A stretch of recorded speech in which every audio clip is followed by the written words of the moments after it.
Ciclo genital femenino. El ciclo genital femenino tiene una duración media de 28 días.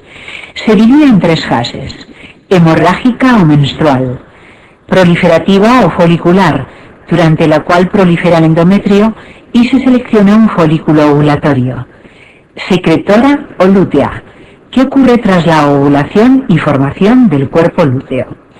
En el cuerpo lúteo se sintetiza la progesterona encargada de transformar el endometrio proliferativo en endometrio secretor. Sobre el endometrio secretor se produce la implantación embrionaria si en el ciclo ha habido fecundación del ovocito.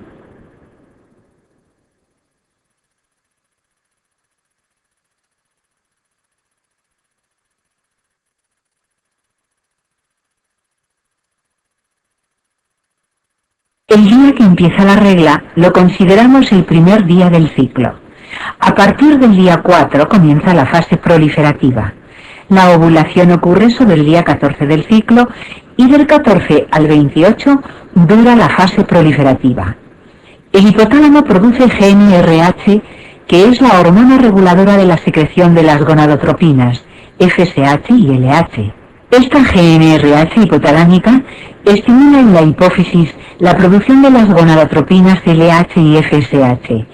La liberación se produce de manera pulsátil, de tal forma que los pulsos lentos sobreestimulan FSH y los rápidos sobreestimulan LH. La liberación de FSH tiene dos fases. Una primera meseta que tiene como misión el crecimiento de la cohorte folicular y la selección del folículo dominante. El segundo pico sucede justo antes de la ovulación. La LH tiene un solo pico, el pico ovulatorio, consecuencia del efecto gatillo de los estrógenos. Así pues, la ovulación es consecuencia directa de este pico de LH. Sin el pico de LH no hay ovulación.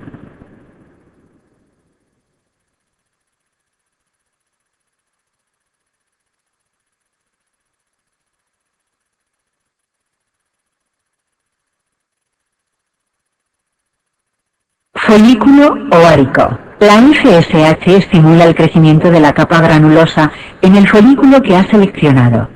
Induce actividad aromatasa en la granulosa, que convierte los andrógenos en estradiol. Por tanto, la FSH estimula la producción de estrógenos en el folículo ovárico. También aumenta los receptores de FSH en la granulosa. La LH estimula el crecimiento de la teca, que produce andrógenos. Por tanto, la LH estimula la producción ovárica de andrógenos y favorece la luteinización del folículo tras la ovulación. Está elevada en el síndrome del ovario poliquístico, como veremos más adelante.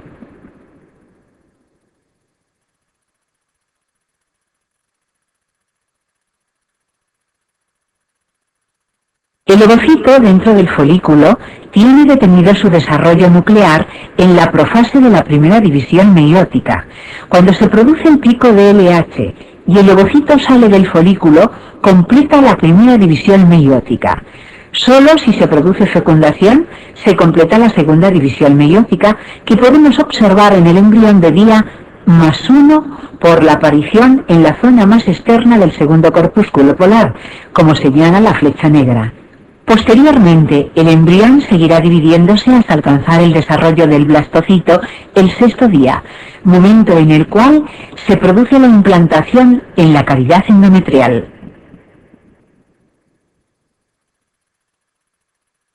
Si no se produce la fecundación, ocurrirá la luteólisis y la menstruación. Pero antes de que finalice la fase secretora, ya comienza a aumentar la FSH, que estimulará el crecimiento de un nuevo grupo de folículos en el siguiente ciclo.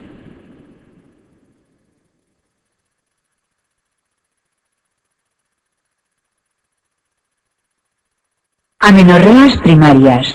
Las amenorreas primarias se definen como la ausencia de menstruación cuando la mujer ha cumplido 16 años. En toda niña que consulta por este motivo es obligatorio determinar en sangre los niveles de hormonas como la FSH, LH y estradiol, y el cariotipo en sangre periférica. Estas dos pruebas permiten hacer un diagnóstico diferencial correcto entre las diferentes causas de amenorrea primaria. De ellas, la más frecuente es la disgenesia gonadal, y dentro de las disgenesias gonadales, la más frecuente es el síndrome de Turner. En el síndrome de Turner, los ovarios son sustituidos por dos cintillas ováricas con ausencia de folículos. Por tanto, los niveles de estradiol son prácticamente ausentes y los niveles de gonadotropinas están elevados, al igual que ocurriría en una mujer durante la menopausia. Esto se explica fácilmente, ya que no se producen las hormonas que llevan a cabo el feedback negativo. Las niñas con síndrome de Turner tienen cariotipos 45XO y mosaicos 45XO, 46XX. La segunda causa es el síndrome de Rokitansky, producido por una alteración en la permeabilización de los conductos de Müller. El fenotipo es femenino normal y el cariotipo es 46XX. Como los ovarios son normales, no se observan alteraciones en los niveles sanguíneos de hormonas.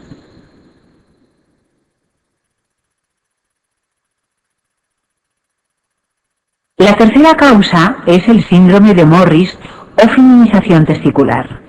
El cariotipo es masculino 46XY y los testículos son normales y suelen tener una localización intraabdominal o en el canal inguinal. Se produce por un defecto en el receptor intranuclear de los andrógenos, lo que impide la actuación de los andrógenos, y esto provoca que se desarrollen como mujeres. Es importante recordar el riesgo de degeneración de los testículos en un disgerminoma, por lo que deben ser extirpados. La cuarta causa es el síndrome adrenogenital, que presenta un cariotipo 46XX, pero una elevación de andrógenos por hiperproducción suprarrenal. La clínica varía según el déficit enzimático y el más frecuente es el de 21-hidroxilasa. En último lugar, encontramos otra disgenesia gonadal, como el síndrome de Suyer. El cariotipo es 46XY, pero el cromosoma Y no se expresa, por lo que funciona como un 45XO. En estas pacientes son frecuentes los cánceres de ovario, como el gonadoblastoma, por lo que deben ser extirpadas las gónadas disgenéticas.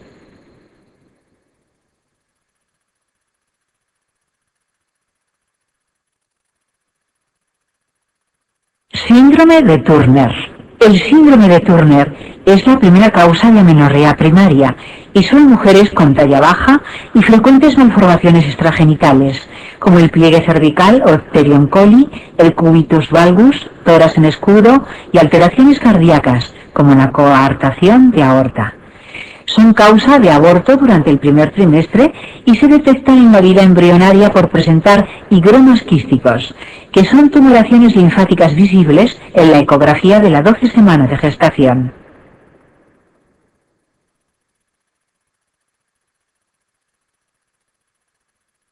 Estas pacientes presentan un fenotipo femenino prácticamente normal, debido a la producción periférica de estrógenos como la estrona, pero a nivel endometrial, esta acción estrogénica no es contrarrestada por la progesterona, ya que no hay ovulación y por lo tanto no hay cuerpo lúteo.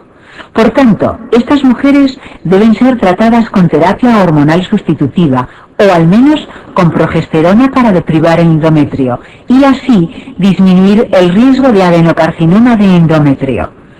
Los ovarios son cintillas ováricas sin folículos y solo es posible restablecer la fertilidad mediante un ciclo de fecundación in vitro con donación de ovocitos. El útero es normal o ligeramente hipoplásico y por tanto, tras la transferencia de embriones procedentes de un ciclo de donación de ovocitos, es capaz de permitir el desarrollo de una gestación. No debemos olvidar que estas pacientes precisan terapia hormonal sustitutiva con estradiol y progesterona las 12 primeras semanas de gestación, ya que no tienen cuerpo lúteo.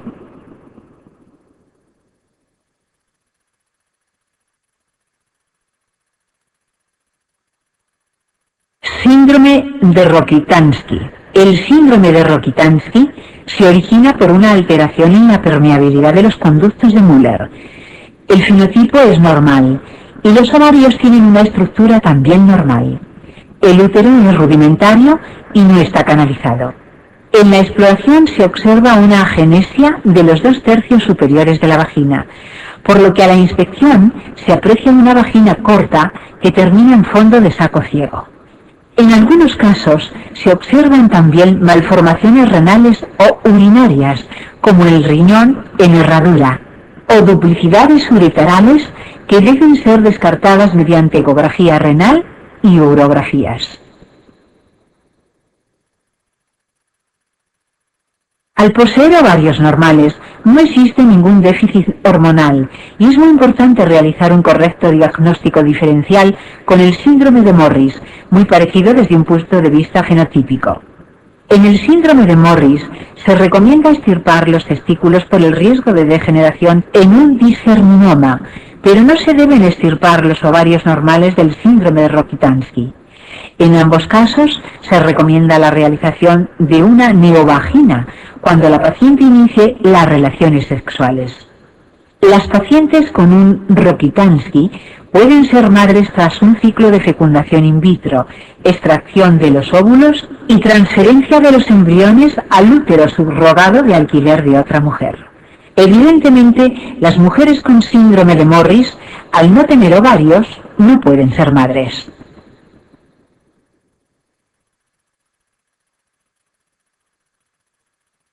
Himen imperforado. Existe un tipo de amenorrea primaria que suele acudir al servicio de urgencias por dolor en hipogastrio intermitente, con frecuencia habitualmente mensual. Habitualmente son niñas entre 15 y 17 años con amenorrea primaria. A la exploración se observa una tumoración azulada que sobresale al separar los labios vulvares y una masa localizada en hipogastrio. En la ecografía abdominal se objetiva una masa con varias formaciones quísticas secundarias a la dilatación de la vagina, hematocolpos, del útero, hematometra, y de ambas trompas, hematosalpinx bilateral. Se trata mediante una incisión y drenaje de todo el contenido y en muy poco tiempo la vagina, el útero y las trompas recuperan su morfología normal.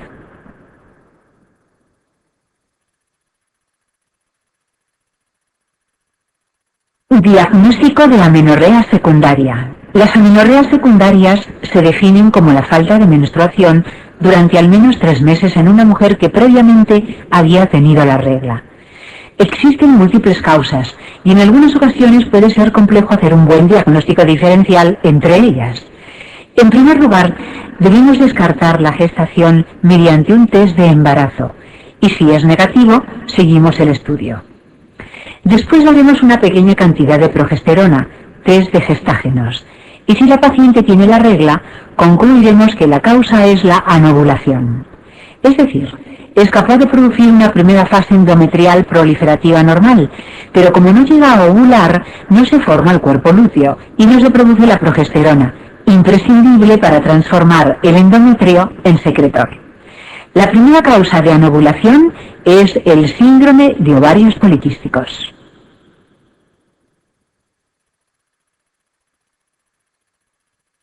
Las amenorreas secundarias se definen como la falta de menstruación durante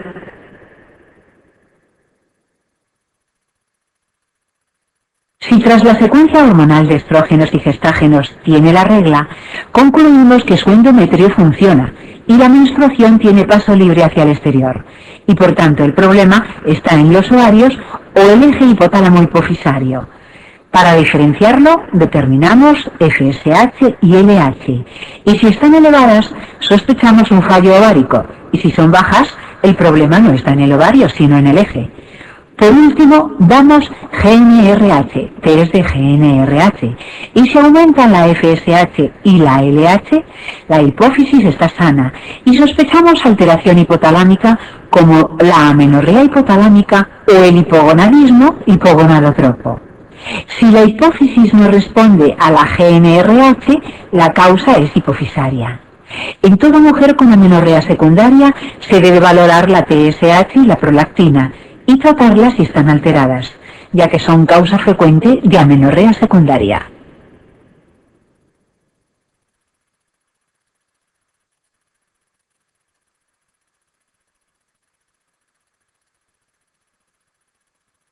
Síndrome de ovarios poliquísticos. Clínica. El síndrome de ovarios poliquísticos, SOP, es una afección con una incidencia entre el 1 y el 5%, y su causa primaria está en discusión. No hay ningún síntoma ni signo constante ni patognomónico, y las pacientes consultan por esterilidad, alteraciones menstruales o hirsutismo. La esterilidad se debe a la falta de ovulación. La anovulación produce trastornos menstruales con ciclos alargados cada 40-50 días y en algunas pacientes amenorrea secundaria completa. El hirsutismo se suele acompañar de acné, obesidad, alopecia y acantosis nigricans. La resistencia a la insulina afecta a la mitad de las pacientes con este síndrome y el 40% de las mujeres con diabetes tipo 2 durante la edad reproductiva tienen un SOP. Los ovarios suelen estar aumentados de tamaño con la superficie lisa sin estigmas ovulatorios. Al microscopio se observa una capa de la granulosa poco desarrollada con hiperplasia de la teca interna y un aumento de la zona medular ovárica.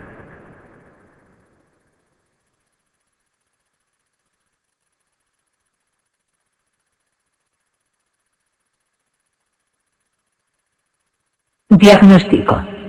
El diagnóstico se basa en la clínica, en los niveles hormonales en sangre periférica y en la ecografía. La anatomía patológica nos da el diagnóstico de certeza, pero es muy poco habitual realizar una biopsia de ovario para diagnosticar este síndrome. La sintomatología es muy variable, por tanto no todas las pacientes presentan todos los síntomas y signos de SOP. En el laboratorio se observa un cociente LH partido por FSH mayor de 2 y un aumento en los niveles de andrógenos como la testosterona, la dehidroepiandrosterona y la androstendiona. Se produce una disminución de la SHBG y la progesterona está ausente en la segunda mitad del ciclo, por lo cual no aumenta la temperatura en la segunda mitad del ciclo y la curva de temperatura de estas pacientes es monofásica. En la ecografía transvaginal se observan 10 o más folículos pequeños en la corteza ovárica y aumento de la zona medular del ovario. La resistencia a la insulina se diagnostica mediante el cociente glucosa partido por insulina menor de 4,5 o mediante la sobrecarga oral con glucosa con 75 gramos. La combinación de los criterios ecográficos y hormonales permite diagnosticar este síndrome con una sensibilidad del 98% y una especificidad del 93%. En Europa se necesita para el diagnóstico al menos un criterio clínico y uno bioquímico, junto con la confirmación ecográfica de ovarios poliquísticos. En Estados Unidos, para el diagnóstico, no es preciso realizar la ecografía.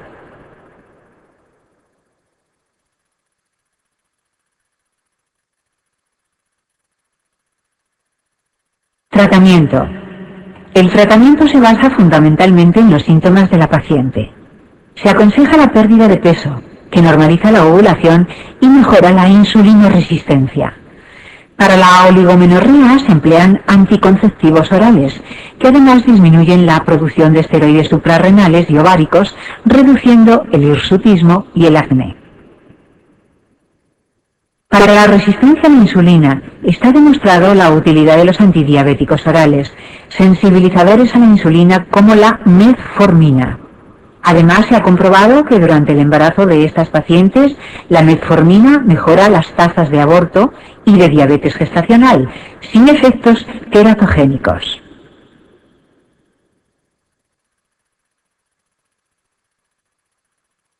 En aquellas pacientes con esterilidad, el tratamiento se enfoca en primer lugar mediante la inducción de la ovulación con citrato de clomifeno, fármaco de primera elección en pacientes con este síndrome.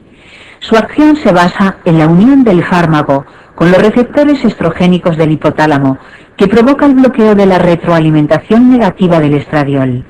Este efecto induce un incremento de la secreción de gonadotropinas por la hipófisis, que a su vez estimula la foliculogénesis ovárica.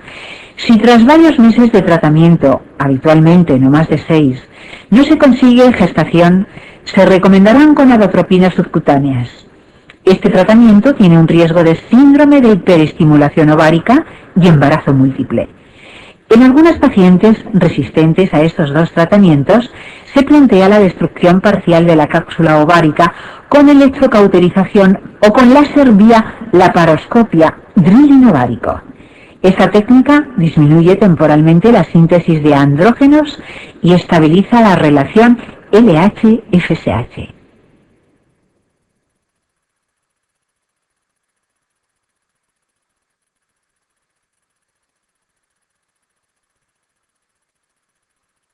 Hemorragia uterina. Clasificación. Las hemorragias uterinas es una de las consultas más frecuentes en las consultas de ginecología. Debemos estar alerta ante toda hemorragia genital, ya que es el principal síntoma y habitualmente el más precoz de la mayoría de los tumores genitales, como el adenocarcinoma de endometrio y el carcinoma de cervix. Se clasifican según coincidan o no con el sangrado menstrual en cíclicas y no cíclicas, y según su causa. Orgánicas. Originadas por tumores malignos o benignos como miomas o pólipos, eritroplasia cervical, traumatismos o desgarros, coagulopatías, etc. Disfuncionales, en las cuales no hay lesión orgánica sino alteración en la regulación endocrina del ciclo. Se suele encontrar un endometrio proliferativo simple o hiperplásico y son frecuentes tras la menarquia y en la perimenopausia debidas a ciclos anovulatorios. La histeroscopia permite ver la cavidad endometrial y obtener muestras de biopsias dirigidas, con lo cual el diagnóstico de elección es mediante histeroscopia. Está indicado sobre todo en mujeres perimenopáusicas para descartar el cáncer de endometrio o lesiones premalignas como las hiperplasias.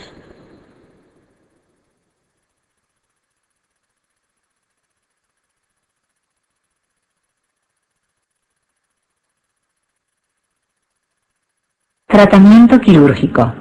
No se debe tratar a la paciente hasta haber llegado a un diagnóstico mediante la exploración, citología, colposcopia, ecografía, histeroscopia, laparoscopia, etc. El primer objetivo es cohibir la hemorragia. Para ello empleamos los siguientes tratamientos. Hormonal. Se pautan estrógenos en las hemorragias agudas y cuando se demuestra que el endometrio es atrófico, ya que estimulamos la proliferación endometrial y se frena el sangrado. Si la hemorragia es moderada, se pautan estrógenos combinados con gestágenos, y para los casos con endometrios hiperplásticos se emplean gestágenos durante los 10-15 últimos días del ciclo.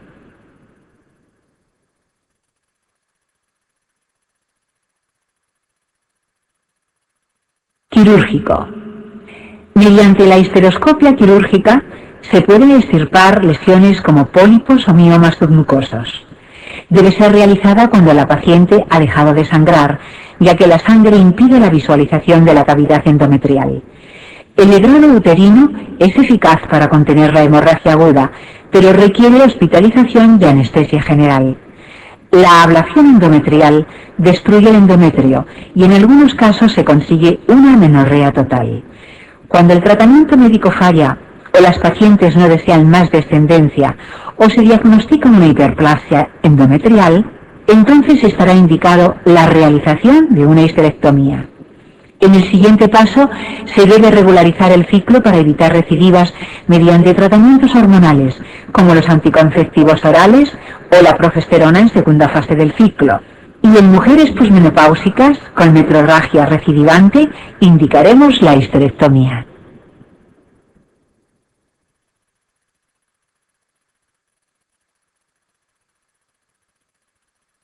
Control de la fertilidad. Los diferentes métodos contraceptivos se pueden enumerar por orden de eficacia de la siguiente manera: la esterilización quirúrgica, masculina o vasectomía, y la femenina con ligadura tubárica, que son los métodos más eficaces y al mismo nivel que los modernos. Anticonceptivos hormonales. El dispositivo intrauterino o DIU es el siguiente en eficacia. Los métodos de barrera como el diafragma y el preservativo le siguen en eficacia. Algo inferior en el caso de las esponjas vaginales con espermicida. Y los menos eficaces son los métodos naturales, como el hollino, la temperatura, la lactancia materna o el coito interrumpido.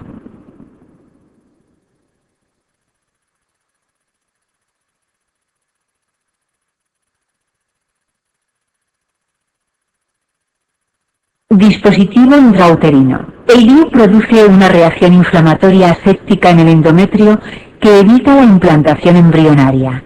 La carga del dispositivo altera algunas enzimas endometriales, dificultando tanto la fecundación de los gametos como la implantación, y además se produce un ligero traumatismo en el endometrio y el embrión, que favorece los abortos precoces.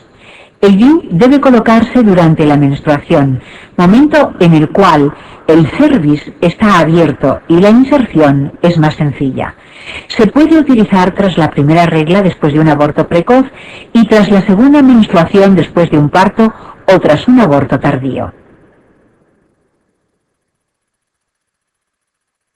El DIU previene mejor el embarazo normal que el ectópico, por lo que la frecuencia relativa de este último aumenta. El DIU favorece la enfermedad inflamatoria pélvica o EIP, y la EIP también constituye un factor de riesgo para el embarazo ectópico.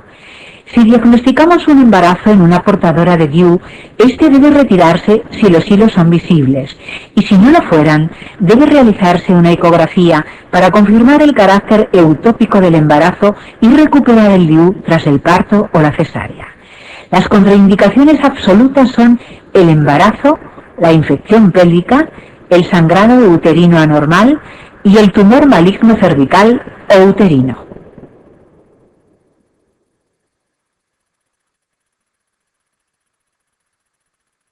DIU con levonorgestrel. Actualmente se dispone de un tipo de DIU que libera gradualmente un gestágeno, el levonorgestrel, y actúa localmente a ese nivel, reduciendo el crecimiento del endometrio, espesando el moco cervical y suprimiendo el movimiento normal de los espermatozoides en el interior del útero.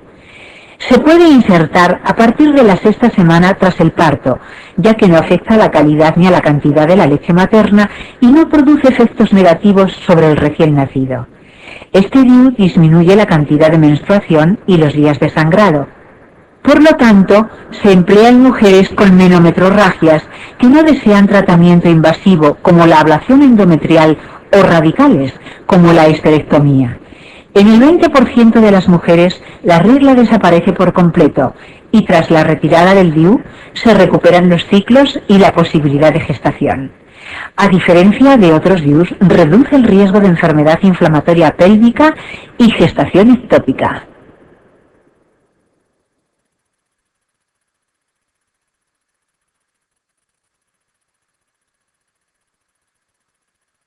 Anticoncepción hormonal. Clasificación. Los anticonceptivos hormonales disminuyen la liberación del GnRH e impiden el pico ovulatorio de LH, por lo que actúan tanto a nivel hipotalámico como a nivel hipofisario. Además alteran la motilidad y funcionalidad de las trompas, dificultando por tanto la fecundación y alteran las contracciones uterinas, dificultando el transporte de los espermatozoides. Por último, espesan el moco cervical y alteran la estructura endometrial impidiendo la implantación. Los más empleados son los anticonceptivos hormonales orales, compuestos por una dosis variable de etinilestradiol y diferentes tipos de gestágenos, como el levonorgestrel, el gestódeno, el desogestrel o la dronosperinona, con nulo efecto androgénico.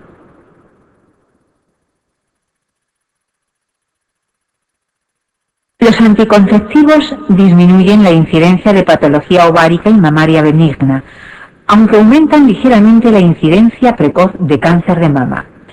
También disminuyen la incidencia de carcinoma epitelial de ovario y adenocarcinoma de endometrio, sobre todo en pacientes anovuladoras, como por ejemplo el síndrome de ovarios poliquísticos.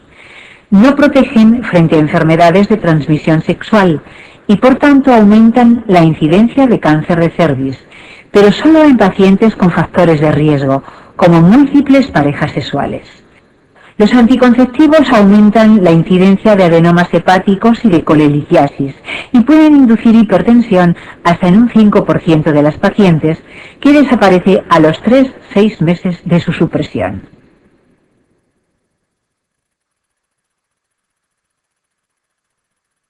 Contraindicaciones. El etinilestradiol favorece la lipólisis periférica, aumenta las VLDL, HDL y disminuye las LDL. Por tanto, la influencia estrogénica sobre las lipoproteínas es globalmente favorable, ya que disminuye porcentualmente las beta-lipoproteínas aterogénicas, por lo que se acepta que son antiaterogénicos y cardioprotectores. En cambio, producen hipercoagulabilidad por aumento del fibrinógeno, factores 7 y 10, y actividad plaquetaria, y disminución de antitrombina 3. Los progestágenos, en cambio, aumentan las lipoproteínas y el depósito graso periférico, por lo que son aterogénicos. Hoy en día, los progestágenos son muy poco androgénicos, por lo que este riesgo es prácticamente inexistente, siendo el problema fundamental la hipercoagulabilidad. Salvo por las contraindicaciones enumeradas en esta diapositiva, hoy en día el riesgo cardiocirculatorio es casi nulo, salvo que se asocien otros factores de riesgo como la HTA, la obesidad, la diabetes o la hiperlipoproteinemia tipo 2.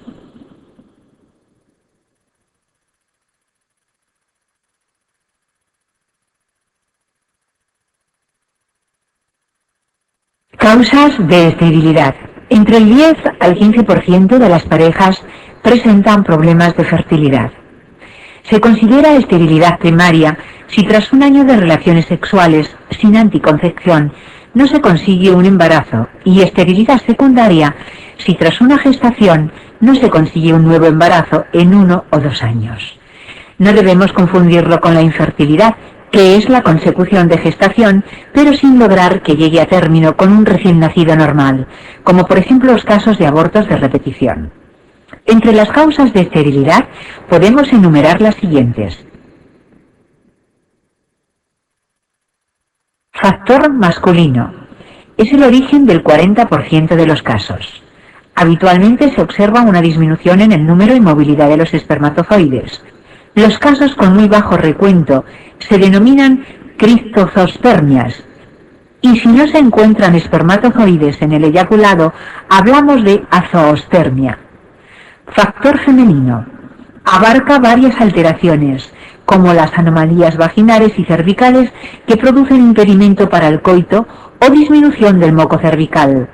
Las anomalías uterinas, como el síndrome de Asherman, miomas, pólipos o septos uterinos. Las anomalías tubáricas, como la obstrucción o la dilatación de las trompas, llamada hidrosalpinx, y por último las alteraciones ováricas, como la anovulación y la endometriosis.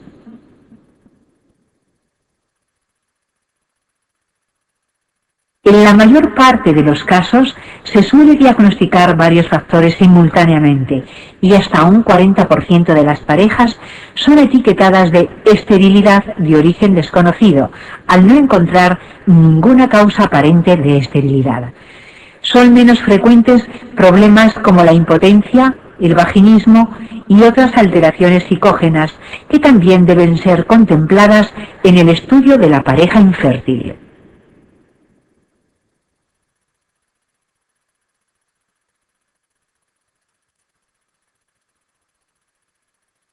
Ecografía transvaginal en esterilidad. A toda pareja que consulta por esterilidad se le debe realizar un estudio previo para determinar el origen de su problema y valorar el posible tratamiento. Dentro de las pruebas que se recomiendan están las siguientes: anamnesis, exploración y analítica, que debe incluir una revisión ginecológica completa e incluir serologías y grupos sanguíneos de los dos miembros de la pareja. No olvidar pedir una mamografía a todas aquellas mujeres mayores de 40 años, ya que todos los tratamientos que se emplean en reproducción asistida aumentan los niveles sanguíneos de estrógenos y debe ser descartada cualquier lesión mamaria sospechosa antes de iniciar cualquier tratamiento.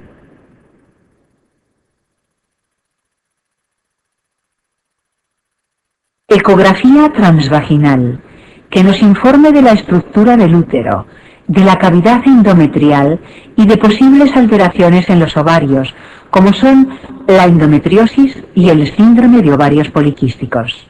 Esta ecografía también nos permite realizar un recuento de los folículos antrales, medida que ayuda a predecir cómo será la respuesta a los tratamientos de estimulación ovárica.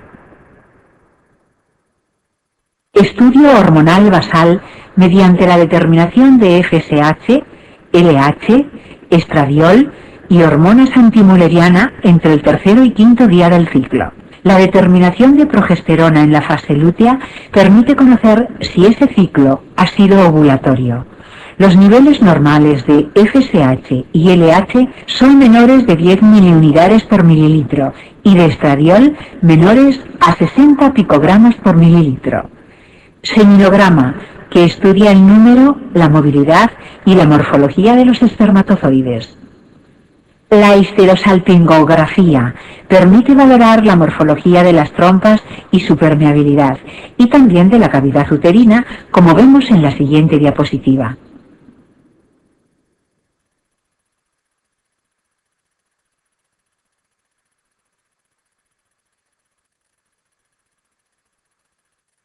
Histerosalpingografía. En esta diapositiva podemos ver la utilidad de la histerosalpingografía para demostrar la permeabilidad tubárica y alteraciones en la cavidad uterina, como los tabiques o septos parciales y completos y el útero didelfo o doble.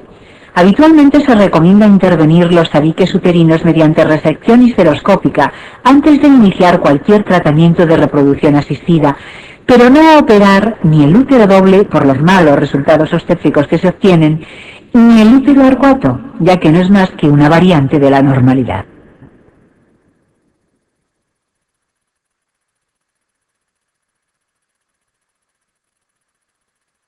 Estudio de la pareja estéril. Otras pruebas que no se realizan de rutina, pero son recomendables en caso de sospecha clínica, son las siguientes. La paroscopia. Permite estudiar la permeabilidad de las trompas mediante la cromoperturbación y es útil en los casos de endometriosis para extirpar las lesiones y liberación de adherencias. Test postcoital. Estudia el movimiento de los espermatozoides en el moco cervical tras el coito. Solo se usa en parejas jóvenes y con historia corta de esterilidad. Histeroscopia. Permite visualizar la cavidad uterina y tratar las alteraciones como pólipos, miomas, sinequias o tabiques uterinos. Biopsia endometrial. Se realiza durante la primera fase del ciclo y aunque antes era obligatoria, hoy su uso está en discusión.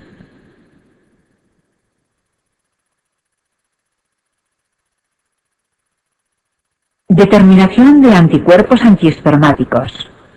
Cariotipo.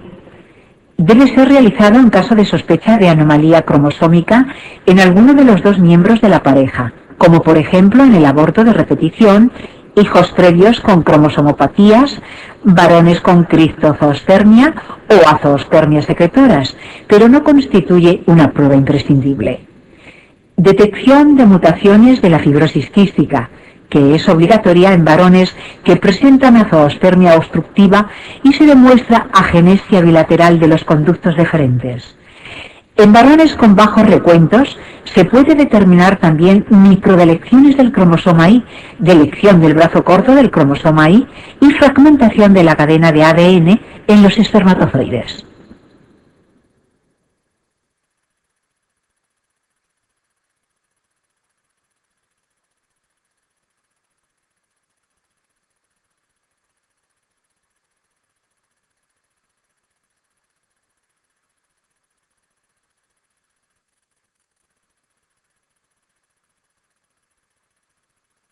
Técnicas de reproducción asistida, FIV y CSI. El tratamiento es individualizado y se emplean gonadotropinas FSH y LH para la estimulación ovárica y gonadotropina coriónica HCG para inducir la ovulación, ya que imita el pico de LH. El citrato de clomifeno es el fármaco de primera elección en la estimulación ovárica de mujeres con síndrome de ovarios poliquísticos. Para un mejor control de la estimulación se utilizan análogos de la GnRH, agonistas o antagonistas, que frenan la hipófisis y evitan el pico prematuro de LH con la luteinización precoz de los folículos. El control del crecimiento folicular se hace mediante determinaciones seriadas de estradiol y ecografías. Técnicas de reproducción asistida. Inseminación artificial conyugal. Las trompas deben estar permeables y el seminograma prácticamente normal. Tras la inducción de la ovulación, se introduce dentro del útero una cánula con el semen capacitado. Es una técnica sencilla y válida para mujeres menores de 37 años. No se deben realizar más de 4 ciclos. Inseminación artificial con semen de donante. Es similar a la anterior, pero el semen procede de un banco, útil para casos de azoospermia o mujeres sin pareja.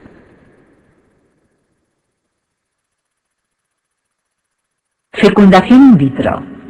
Tras la inducción de la ovulación, se realiza la punción folicular vía vaginal con control ecográfico y raramente mediante la paroscopia.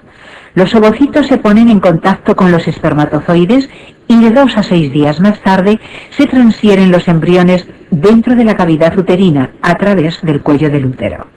No se deben transferir más de 3 embriones y los embriones no transferidos son criopreservados y pueden ser transferidos en ciclos posteriores. Esta técnica está indicada en pacientes con obstrucción tubárica bilateral, bajo recuento espermático o fracaso de inseminación. La microinyección espermática, o ICSI, consiste en microinyectar un único espermatozoide dentro del óvulo.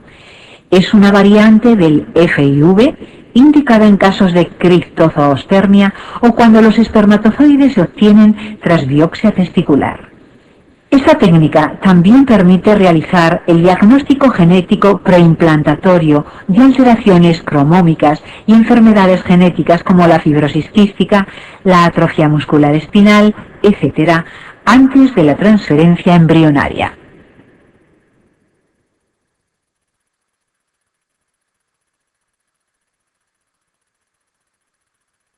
Síndrome de hiperestimulación ovárica. El síndrome de hiperestimulación ovárica es una de las complicaciones más graves que se puede producir en pacientes que realizan cualquier técnica de reproducción asistida. Se trata de una respuesta excesiva del ovario a la estimulación ovárica y tienen especial riesgo las pacientes con síndrome de ovarios poliquísticos y altos niveles de estradiol en sangre el día de la administración de HCG. El cuadro se desencadena tras la administración de HCG y cursa con dolor y distensión abdominal, ovarios muy aumentados de tamaño, ascitis y derrame pleural. Puede llegar a ser muy grave y provocar fracaso renal, tromboembolismo pulmonar y síndrome de distrés respiratorio del adulto e incluso poner en peligro la vida de la paciente.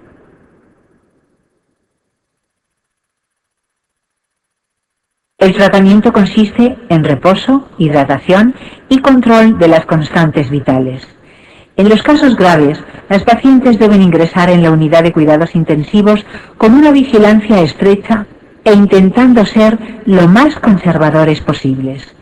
Se debe evitar la gestación ya que el trofoblasto produce grandes cantidades de HCG y el síndrome se prolonga las 12 primeras semanas de gestación. Para evitar el embarazo se cancelan las inseminaciones o bien se congelan los embriones en el caso de pacientes sometidas a fecundación in vitro.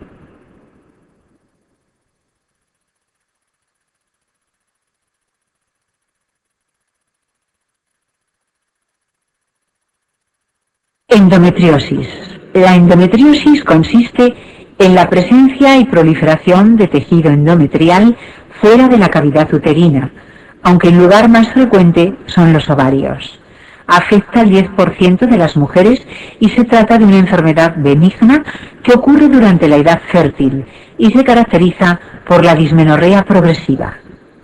Su origen es desconocido y las teorías más aceptadas son la menstruación retrógrada, que favorece la llegada de células endometriales a la cavidad peritoneal, y las alteraciones inmunológicas en el tejido peritoneal que impiden la destrucción del tejido endometrial ectópico. Cada día se da más importancia al factor inmunológico en su patogenia.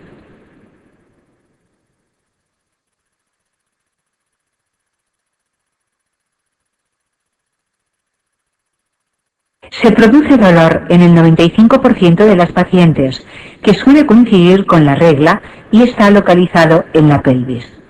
Es muy característica la dismenorrea progresiva y algunas pacientes refieren dispareunia o dolor con las relaciones sexuales y disquicia o dolor durante la defecación. El 41% de las pacientes que padecen endometriosis presentan infertilidad y el motivo más frecuente es por obstrucción tubárica secundaria al gran síndrome adherencial que produce esta enfermedad. Se suele sospechar por la clínica y la ecografía nos permite comprobar la presencia de un quiste anexial con cápsula de contorno regular y contenido punteado y homogéneo, sin papilas ni tabiques en su interior.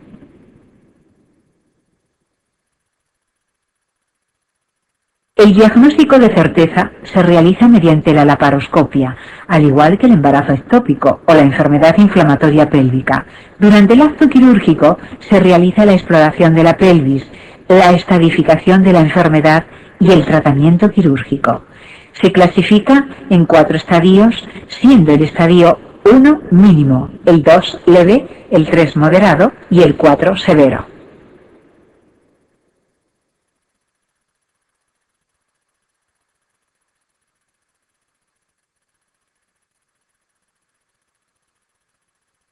Tratamiento.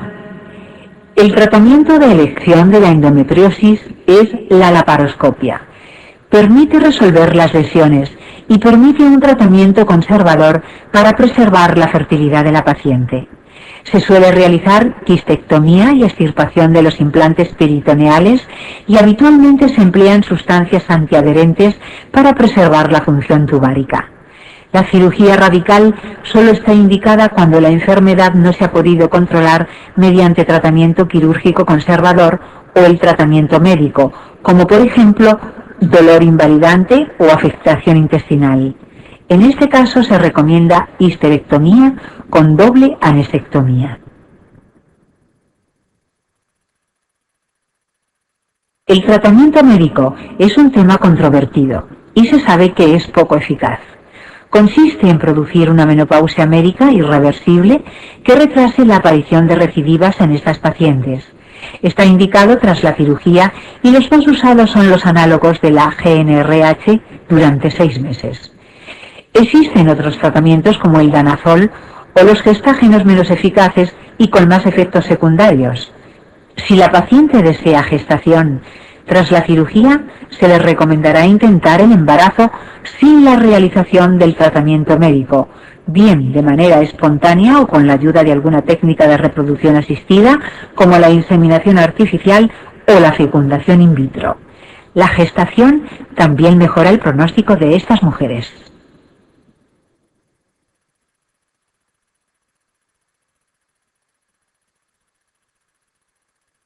Infecciones vulvovaginales 1. La vagina es un conducto carente de glándulas propias, que está tapizada por epitelio plano poliestratificado. El flujo vaginal normal es blanco, no homogéneo e inodoro. Proviene del drenaje en la vagina de diferentes glándulas, del líquido trasudado de la pared vaginal y de células vaginales descamadas.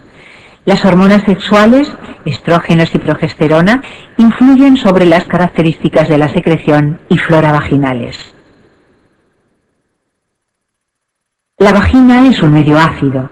El bacilo de Doederlein acidifica el medio. Produce ácido láctico hasta un pH de 4 en la mujer en edad fértil. En la deficiencia de estrógenos, menopausia, el pH suele ser superior a 6. En los días periovulatorios de la edad fértil, en la puber y en la posmenopáusica, el pH asciende, permitiendo la génesis de las infecciones vaginales graves. La adición de hidróxido de potasio al 10% al exudado no cambia el olor. Es la denominada prueba de las aminas. La flora vaginal normal está constituida por microorganismos aerobios y anaerobios, y es posible encontrar microorganismos que son patógenos bajo ciertas circunstancias, como E. coli, Bacteroides fragilis, S. aureus, estreptococos del grupo B y especies de cándida.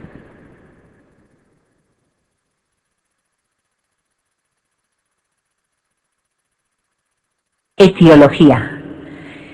Más del 90% están causadas por uno de estos tres microorganismos. Gardnerella vaginalis, 40-50%, la más frecuente, aunque muchas veces pasa inadvertida, por lo que se diagnostica en menor número de casos que la candidiasis. Cándida, 20-25%, la más sintomática, de ahí que sea la que más diagnosticamos. Tricomona vaginalis, 15-20%, considerada enfermedad de transmisión sexual, ETS. El 10% restante incluyen vaginitis por cuerpo extraño, vaginitis atrófica, clamidias, gonococos, micoplasmas, herpes genital, parásitos, oxiuros en niñas, vaginitis alérgicas, etc. Si existe ulceración vulvar, debemos pensar en sífilis, herpes, chancroide, linfogranuloma venéreo, granuloma inguinal, sobreinfección de condiloma, molluscum contagiosum, sarna, traumatismo, neoplasia, eritema multiforme o síndrome de Behçet.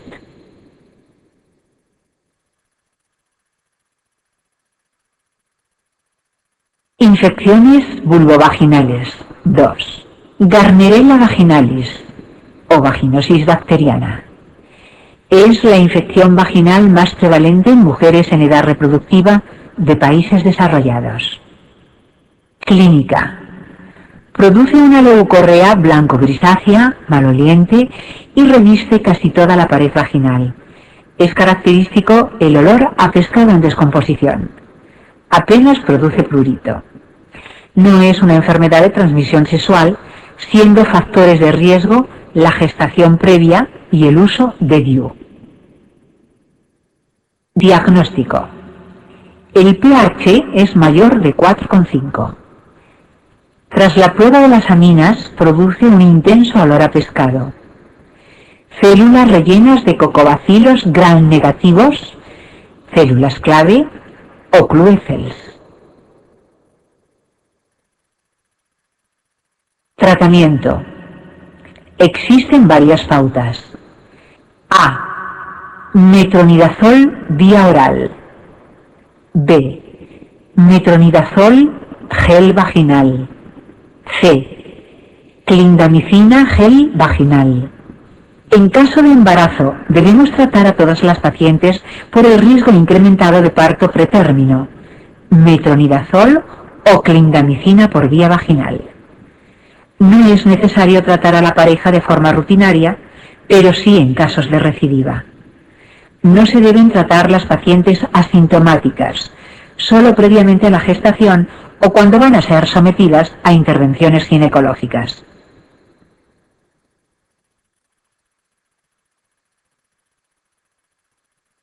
Candidiasis. Clínica. En el 80-90% están producidas por Candida albicans y el síntoma predominante es el prurito. La leucorrea es blanco-amarillenta, en grumos, gran viscosidad. Los síntomas se exacerban en la semana previa a la menstruación, pero una vez que aparece esta, se produce un alivio moderado. Son factores predisponentes niveles altos de estrógenos como el embarazo, diabetes, anticonceptivos orales, corticoides o antibióticos de amplio espectro. Diagnóstico. El cultivo es el método más sensible y específico. El pH vaginal es normal. Tratamiento. Los compuestos azólicos son el tratamiento de elección. Vía vaginal, el clotrimazol, de elección en la embarazada, miconazol, ketoconazol, etc. Vía oral, el itraconazol, fluconazol. Parece útil la ingesta de yogures que contengan fermentos lácticos vivos. La vía oral tiene la ventaja de llegar al reservorio. Debemos tratar a la pareja si tiene síntomas. Cuando la candidiasis es recidivante, 4 episodios anuales o más, se debe hacer un tratamiento supresor de 6 meses de duración y tratar a la pareja el episodio agudo, aunque esté asintomática. Tricomoniasis. Clínica. Se trata de un protozoo de transmisión sexual, casi siempre asintomático en el varón. La leucorrea es de baja viscosidad, abundante, ligeramente maloliente, color amarillo grisácea o verde amarillenta, espumosa y con burbujas de aire. A la exploración, el cervix puede presentar hemorragias puntiformes, aspecto de fresa. Diagnóstico. Examen en fresco. Es el diagnóstico más fácil y seguro. Se visualiza el protozoo el 80% de las veces. Cultivo. Si no se descubren en el examen en fresco. Es positivo en el 95%.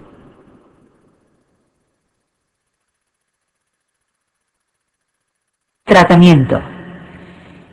Metronidazol vía oral o tinidazol vía oral. Debe tratarse a la pareja. En el primer trimestre del embarazo se puede usar clotrimazol, aunque es poco efectivo, aunque algunos autores sí permiten el uso de metronidazol, sobre todo si es en el segundo y tercer trimestre. Infecciones virales. Infección por papilomavirus. Se trata de un virus DNA que suele transmitirse por medio de relaciones sexuales. Puede producir varios tipos de lesiones, desde clínicas, condilomas, subclínicas, displasias, hasta latentes. El tratamiento se puede realizar con ácido tricloroacético, de elección en embarazadas, podofilotoxina, iniquimod, 5-fluoracilo. También pueden extirparse las lesiones con láser, electrodiatermia o con bisturí. Para la profilaxis se está investigando en crear una vacuna.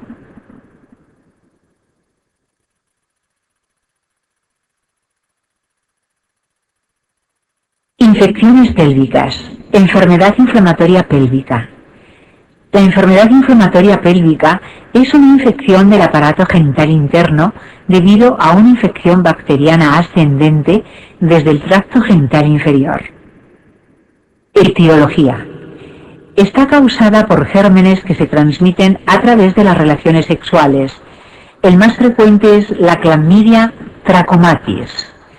Le sigue Neisseria gonorrhoeae.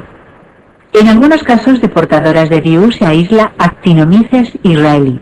Producen inflamación del endocervix y diseminación ascendente e inflaman todo el tracto genital superior. Endometritis, salpingitis, peritonitis. Factores favorecedores. Enfermedades de transmisión sexual. Constituye el mayor factor de riesgo. DIU. AO.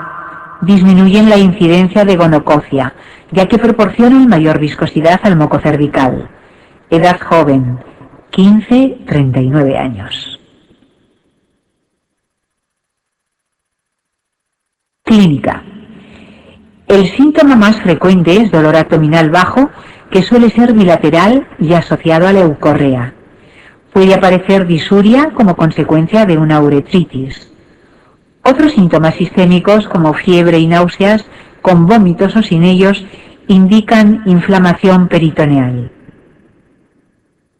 Diagnóstico. El diagnóstico de EIP es fundamentalmente clínico. Dolor abdominal bajo, fiebre y leucorrea nos orienta, aunque este diagnóstico clínico es poco sensible y poco específico. Laparoscopia. Es el método diagnóstico más seguro, aunque no es el de elección. Está indicada en pacientes en quienes hay dudas sobre el diagnóstico o en las que falla el tratamiento médico.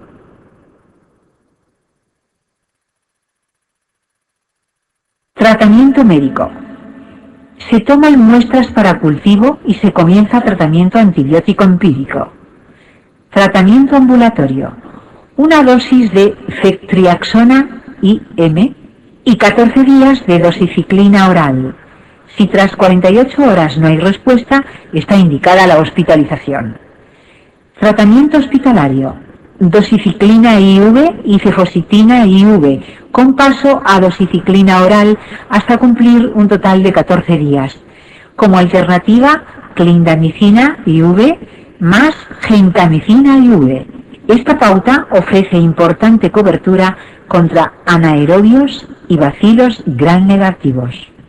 Por tanto, será la pauta de elección ante EIP asociada a DIU y posteriores a procedimientos diagnósticos intrauterinos o cirugía pélvica y accesos tuboováricos. Tratamiento quirúrgico. Restringido a las infecciones severas que ponen en peligro la vida de la paciente, accesos tuboováricos rotos, drenaje de un acceso en el Douglas o accesos persistentes. Secuelas. El dolor pélvico crónico es la secuela más frecuente. La más importante es la esterilidad de origen tubárico. Se produce un incremento por 6 en el riesgo de gestación ectópica. En el 25% de las pacientes, la EIP recidiva. Tuberculosis genital. La tuberculosis del tracto genital es una enfermedad rara en nuestro medio. Produce EIP crónica y esterilidad. El bacilo más frecuente es Mycobacterium tuberculosis. La infección primaria se produce generalmente en el pulmón, produciéndose diseminación por vía hematógena hasta el aparato genital, siendo la más frecuentemente afectada la trompa. La tuberculosis genital aparece en un 10% de mujeres con tuberculosis pulmonar.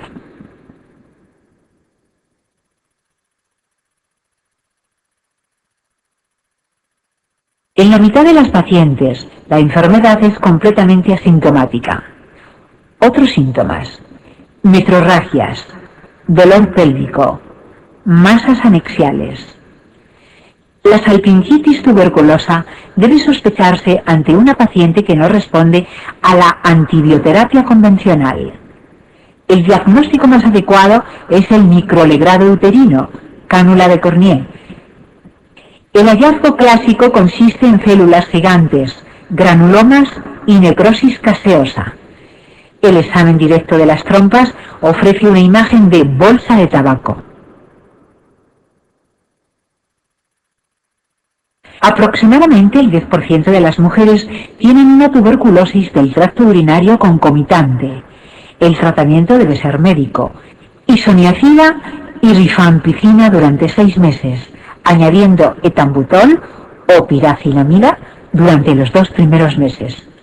La cirugía se reserva para mujeres con masas pélvicas persistentes y en las que los cultivos se mantienen positivos.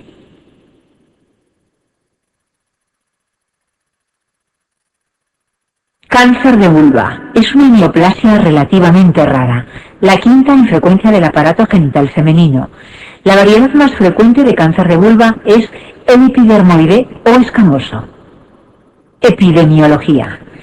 La edad de aparición más frecuente es 65-75 años.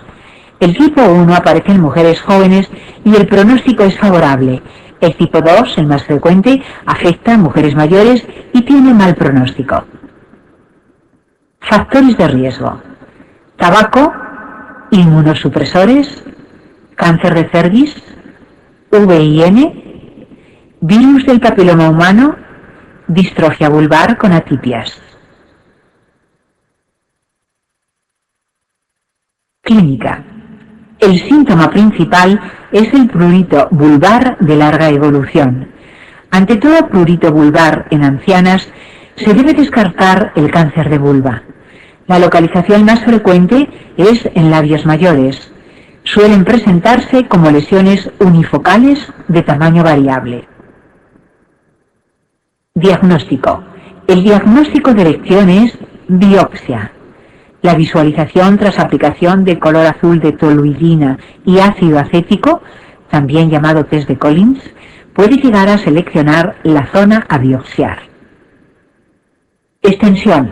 La vía más importante de extensión es linfática a las cadenas ganglionares inguinales. Las metástasis son muy raras y tardías.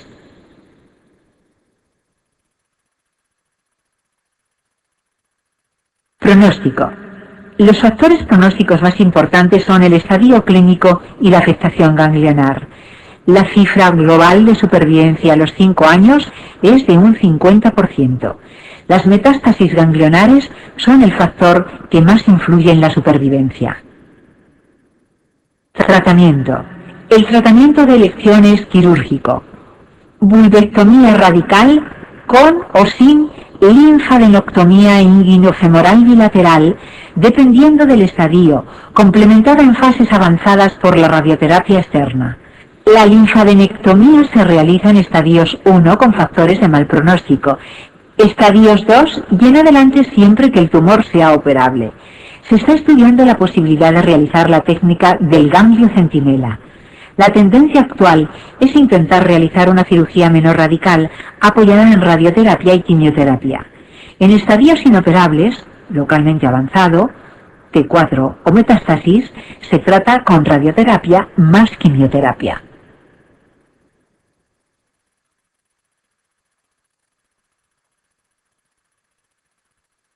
Patología de cuello. 1. Biología del epitelio cervical. El epitelio cervical externo, ectocervis, es plano, poliestratificado y el endocervical es cilíndrico. Sobre el OCE, orificio cervical externo, suele situarse la zona de tránsito del epitelio poliestratificado del ectocervis al cilindro del endocervis, que es donde suelen iniciarse las lesiones precancerosas.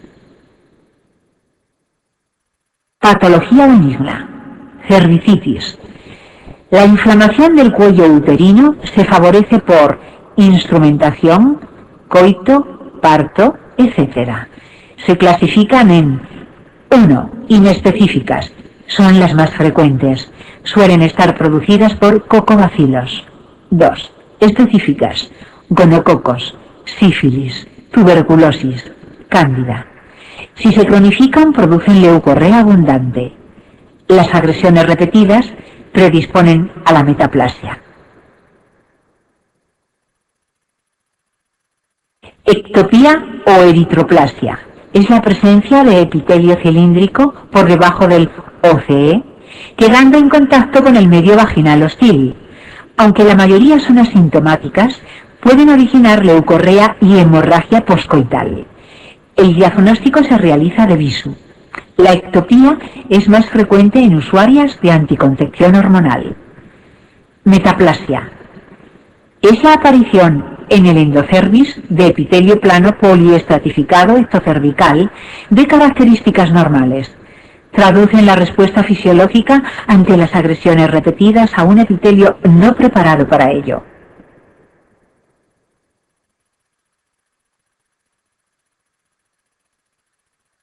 Pólipos cervicales. Es la tumoración de cuello uterino más frecuente, siendo más frecuentes en multíparas. La mayor incidencia ocurre entre los 50 y 60 años. Es una prolongación habitualmente pediculada de tejido endocervical que pueden ser asintomáticos. El síntoma más frecuente es la hemorragia. Se extirpan por torsión, dado que un 1% contienen zonas con carcinoma. Quistes.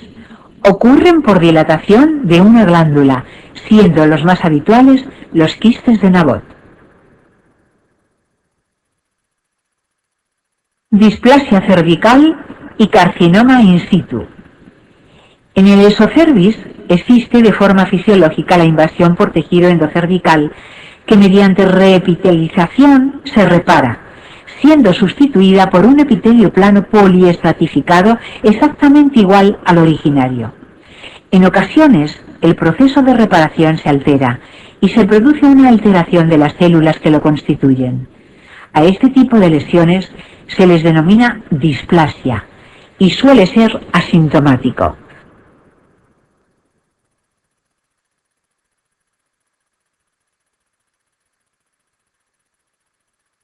Las displasias han sido clasificadas en 3 grados.